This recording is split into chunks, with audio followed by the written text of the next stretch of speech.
Like करें, उसके बाद सब्सक्राइब करें और बेल आइकन को दबाएं ताकि हमारे वीडियोस आप तक सबसे पहले पहुंचे। इस वक्त तो पूरी दुनिया के अंदर एक हमा हमी का माहौल है। इस वक्त तो पूरी दुनिया के अंदर एक पड़ोसी दूसरे पड़ोसी से परेशान है, उस्ताद शागिर्द से, शागिर्द उस्ताद से, भाई छोटा भाई बड़े भाई से, बड़ा भाई छोटे भाई से।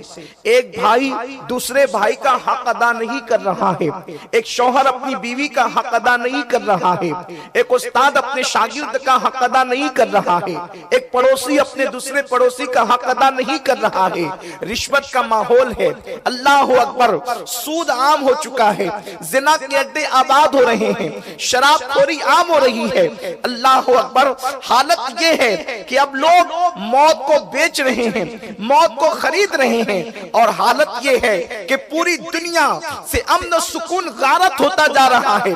सुकून के मुतलाशी इंसान सुकून के लिए आवाज लगा रहे हैं। कोई कहता है ये करो तो दुनिया एतदाल पर आ जाएगी, कोई कहता है ये करो तो दुनिया के अंदर अमन सुकून हो जाएगा। एक भाई दूसरे भाई का हक क्यों अदा नहीं कर रहा है? चचा भतीजे का हक अदा क्यों नहीं कर रहा है? भतीजा चचा का एहतराम क्यों नहीं कर रहा है? माँ बाप की हक तलफियां क्यों हो रही है? इन सारी चीजों को अगर आप देखेंगे तो अलग अलग मुफक्किरीन अलग अलग गुफ्तगू करते हुए नजर आते हैं।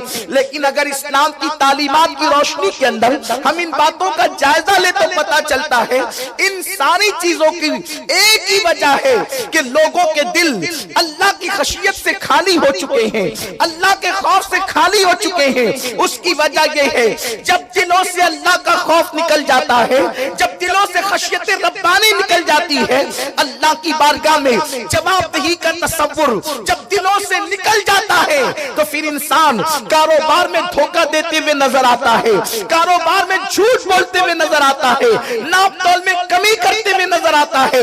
उसके नाम के साथ चाहे जितनी ही डिग्रियां हो, लेकिन अगर दिल में खशियत रब्बानी नहीं तो वो लोगों को धोखा ही देगा, लोगों के साथ फरेब ही करेगा। इसलिए कि एक चीज है जिसे खशियत रब्बानी कहते हैं, अल्लाह का खौफ कहते हैं, रब की बारगाह में खड़े होने का तसव्वुर कहते हैं, अल्लाह की बारगाह में जवाब देने का तसव्वुर कहते हैं।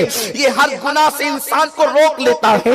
जब दिल में अल्लाह का खौफ पैदा होता है तो इंसान ज़िना के अड्डों को आबाद करने की बजाय खुदा खाने को आबाद करता है।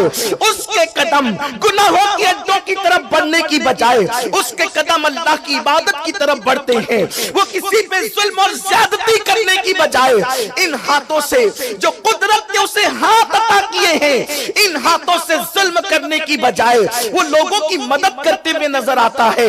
बात इतनी है, अगर दिल में अल्लाह का खौफ पैदा हो जाए तो इंसान अपनी आंखों को आवारा नहीं करता, बल्कि उसकी आंखें झुक जाती है, इसलिए कि उसकी निगाहों में ये तसव्वुर रहता है अल्लाह रब्बुल इज्जत इन आंखों के मुतालिक सवाल करेगा, इन कानों के मुतालिक सवाल करेगा।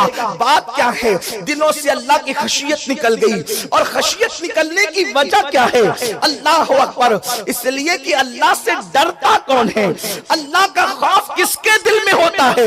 तो कुरान कहता है इन्नमा यख्शल्लाह मिन इबादिहिल उलमा, कि बेशक अल्लाह के बंदों में अल्लाह से वही डरते हैं जो इल्म वाले हैं। पता चला खशियत रब्बानी अहले इल्म के दिल में पैदा होती है, इल्म वालों के दिल में पैदा होती है। जब दिलों में खशियत रब्बानी पैदा करना चाहो तो इल्म की तरफ पेश कदमी करो, इल्म की तरफ आगे बढ़ो। मेरे आका सल्लल्लाहु अलैहि वसल्लम के दीवानों, बहुत तवील गुफ्तगू न करते हुए सिर्फ ये बात मैं आपको कहना चाहता हूँ, इल्म की वजह से दिल में अल्लाह का खौफ पैदा होता है, अल्लाह की खशियत पैदा होती है। ये वो इल्म नहीं, अल्लाह अकबर, जिसको लोग हासिल करते हैं, ये वो इल्म है जिसको मुसलमान हासिल करते हैं। कोई इल्म बुरा नहीं है, लेकिन सारे उलूम से पहले इंसान इल्म दीन हासिल करे। उसकी वजह यह है कि जब उसे कुरान का इल्म होगा, उसे हदीस रसूल का इल्म होगा, और कुरान और हदीस के इल्म के बाद इंसान डॉक्टर बनेगा तो फिर वो किडनी चोरी नहीं करेगा।